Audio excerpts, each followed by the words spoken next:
Okay, so we'll start with activity 3.1. Um, First question reads, let f of x be the function and p be the turning point of the function f of x, then which of the following options either are true? Okay. First one says that the function f of x may change from decreasing to increasing at point p. So we can have something like this, right? So let's say p here will be a turning point because the tangent will be horizontal. What about the next case? Next case says that it changes from decreasing to increasing, right? So if the graph is decreasing and then we have point p here and the graph starts to increase, right? So again here, if we draw a tangent, it will be a horizontal line, right? So first option as well as the second option is right. What about the next question? The function f of x remains the same. So if the function f of x remains the same, if therefore the tangent will be on the line itself, right? So this would be here, again f dash of x will be equal to 0, and this point will be what? It will be a saddle point, right?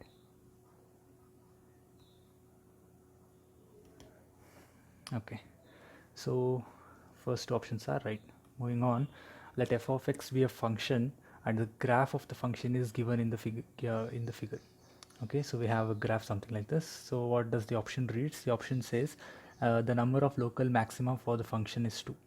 Okay, so where do we have maxima? Maxima is defined as the function has to increase and then we reach the point and then we have to decrease, right? So we have to look for the crests. So how many crests are there? We have uh, 1, we have 2, right? So first option is right. What about the next option? We can check it out. Local minima, we have 1 here. We have to look for troughs, right? We have to look for the dips here. We have 1 here, another 1 here. So we have 2 local minima. What about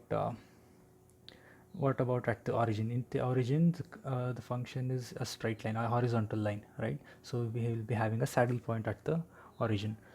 So next question, if the function, if let f of x be a function, if the function f of x has the local minimum at the point x equal to 2 and the local maximum at the point x equal to 5, then which of the following options are true? So they are telling we have a function, let's say a function at x equal to 2, let's say 1 2 3 4 and 5. Let's say at x equal to 2, what do we have? We have a local minimum. Let's say the graph is something like this. All right, what about and the local maximum at the point x equal to 5?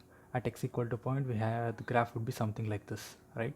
So we don't know any other information over here. At a close interval between 2, at the close interval between 5, this f of x value at 5 will be maximum and f of x at the value 2 will be minimum. So this is what they're saying. So next, what are the options that we have? So slope of the tangent at the point x equal to 2 is 2. So what will be the tangent? The tangent will be a horizontal line, right? At both the cases. So for horizontal line, what will be the slope? The slope will be equal to 0 here also, and slope will be 0 for this also. So what about this option? This option is wrong. What about second option? The slope of the tangent at the point x equal to 5 is 0. Yes, this is correct. What about third option? Third option, the slope of the tangent at the point x equal to 2 is 0. Yes, so this is also right. What about last option? The slope of tangent at x equal to 5 is 5. So this is also wrong. Next one. Um, a function f of x represented by the curve is shown in the figure, okay, where a and b belongs to R. Fine. So what does the option reads? First option, x belongs to 2 comma 6. So we have 2 somewhere here, let's say, and we have 6 somewhere here, let's say. In this region, this is the interval that they have given. What are they talking about? They are talking about f of x is an increasing function, let's say. What do we have here? We have the graph something like this, right? So the direction would be moving upwards. So first option is right.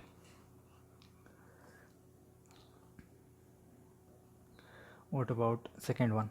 X belongs to 8 comma 10. 8 is here and 10 is here. at this interval the function is strictly decreasing, right? So there is no intermediate critical points over here, so this option is also true. Okay, what about the next option at 2 comma 6? We have f dash of x is less than or equal to 0. This is wrong. And x belongs to minus 2 comma 5. Minus 2 is here, 5 is here. Okay, uh, what do we have? F dash of x is less than or equal to 0. Again, this is also wrong. What about the last option? Last option says the equation f dash of x equal to 0 has at least two solutions. How can we say two solutions? We have to check for the critical points, right? So we have how many critical points here? One as well as the two. So this option is also right. Moving on, let f of x be differentiable function defined as f of x equal to x to the power 4 by 2 and something. Which of the following option is true? So they're talking about the critical points, right? So find the critical points. What do we have to do? We have to differentiate the given function. So let's say what is f dash of x is. So we have 1 by 2. So differentiation of x to the power 4 is 4 x to the power 3 minus 1 by 3 into 13 into 3x square plus 11 into 2x minus 8. Okay, so we can cancel this. If we simplify, we'll be having 2x cube minus 3 and 3 will be cancelled. We have 13x square plus 22x minus 8. Okay, so this would be our f dash of x. So but just by looking at this equation, this is a third degree equation. For third degree equation, how many solutions will we have? We'll get 3 solutions, right? So we just, without even solving this, we can directly say that the number of critical points will be 3. If we had the number of critical points are 4, is this possible to get? Can we get 4 solutions with the third degree equation? No, right? So this option is wrong. What about the next one? The point 4 is a critical point. Just substitute 4 in this equation. If we get 0 as the answer, so yes, this will be a critical point. Let's see. F dash of 4, let's say f dash of 4 is equal to 2 into 4 cube minus 13 minus 13 into 4 square plus 22 into 4 minus 8. So we'll have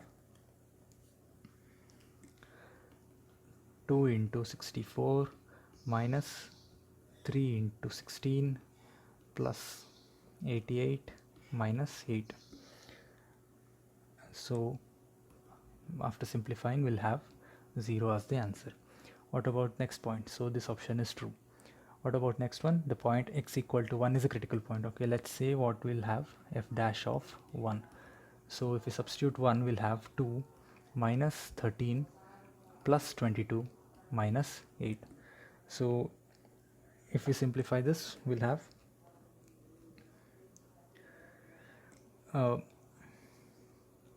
2 plus 22 is 24. 24 minus 8 is 16. 16 minus 13 is not equal to 0. So this is not a critical point. This option is false. What about f dash of 2? Next option. So we'll have 2 into 2 cube minus 13 into 2 square plus 22 into 2 minus 8. So we'll have 2 into 8 minus 13 into 4 plus 44 minus 8. So if we simplify this, we'll have 0 as the answer. So the last option is also right. Okay, so moving on, we have f of x equal to sin x plus half sin 2x plus 1 by 3 sin 3x in the interval 0 comma pi. Okay, assume f of x does not have a saddle point in the interval. Alright, so which of the following may represent the graph of the function? So just by looking at this graphs, if we determine the number of critical points in this equation, in this interval, we can easily find out which is the graph here, right? So this one has only one critical point, this also has one critical point, this has, let's say this has 3 critical points. I think the graph is wrong over here. the graph 3 is something like this. Okay, curve 4 we have, curve 3 we have 1, 2 and 3 critical points. Curve 4 we have 1 and 2 critical points. So if we find out the number of critical points, we can take a guess at which of the graph is for this given equation. Okay, for that firstly we'll find out what is f dash of x. To find that, what is differentiation of sin x? Differentiation of sin x is cos x, right? So what is f dash of x? F dash of x is equal to sin x. We'll have differentiation of sin is cos x plus 1 by 2 as it is. Sin 2x, differentiation of sin is cos, instead of x we have 2x, and we have what is the differentiation of 2x? 2x is nothing but 2. Okay, plus 1 by 3. Again we have sine function, differentiation of sine is cos, instead of x we have 3x. What is differentiation of 3x? That is 3. If we simplify this, 2 and 2 is cancelled, 3 and 3 is also cancelled. So let's pair cos x plus cos 3x. I'll keep cos 2x as it is, right? So we have, they have already mentioned the formula in the hint.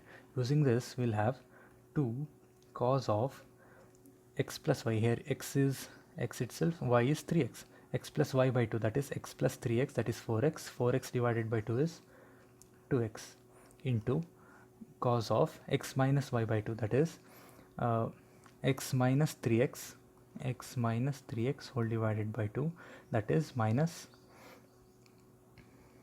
2x by 2, that is minus x. Remember that cos of minus x is equal to cos x.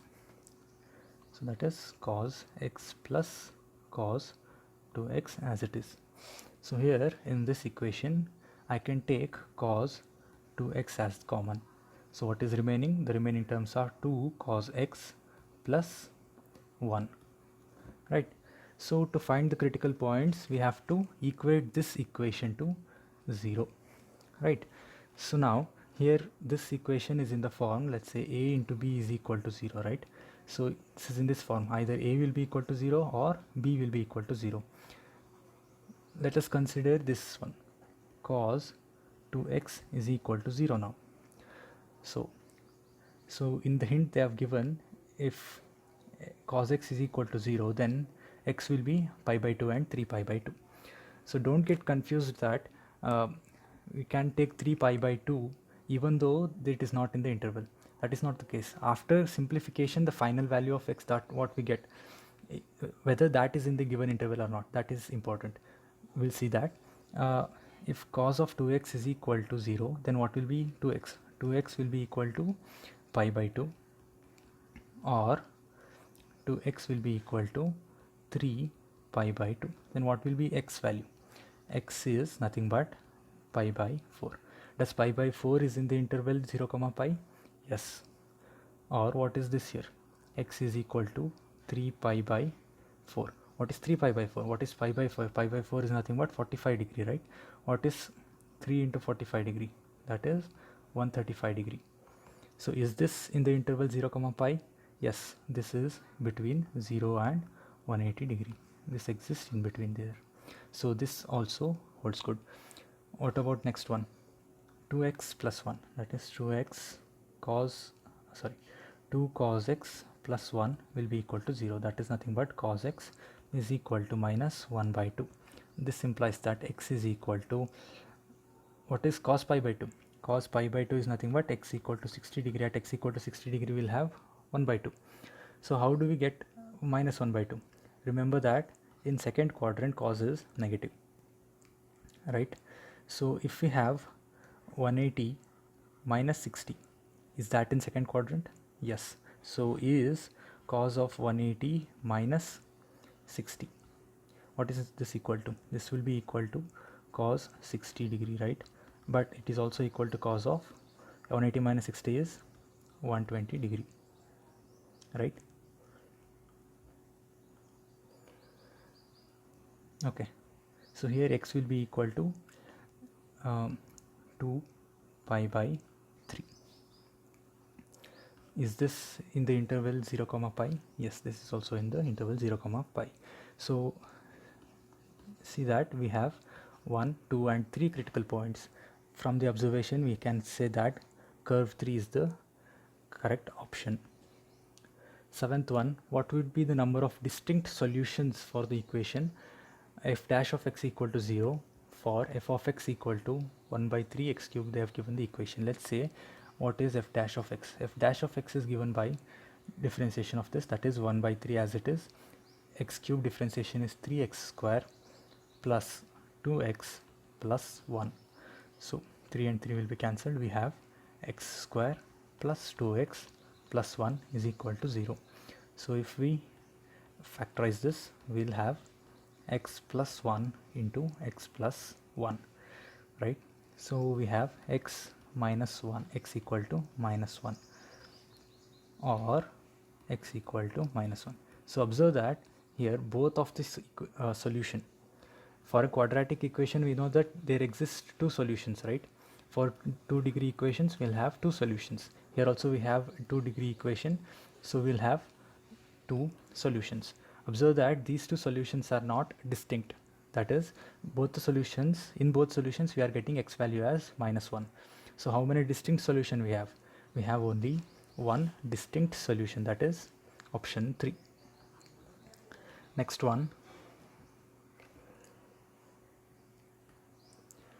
Okay, match the graph of the functions in column A with the graph of the derivatives of the in column B. Alright, so here the first question, we have a critical point here and a critical point here. So note that for a critical point the f dash of x will be 0, right? So at correspondingly somewhere here and here we have to get two zeros for this, and we have to get, how many is there, 1, 2 and 3. We have to have 3 times the f of the graph has to intersect the x axis 3 times. Okay, so we have two intersection here, 1 and 2. This will be for the first option. Here we have 1, 2 and 3 intersection with the x axis, so this will be equal to this. So that is nothing but 1, 2 and b1, first option.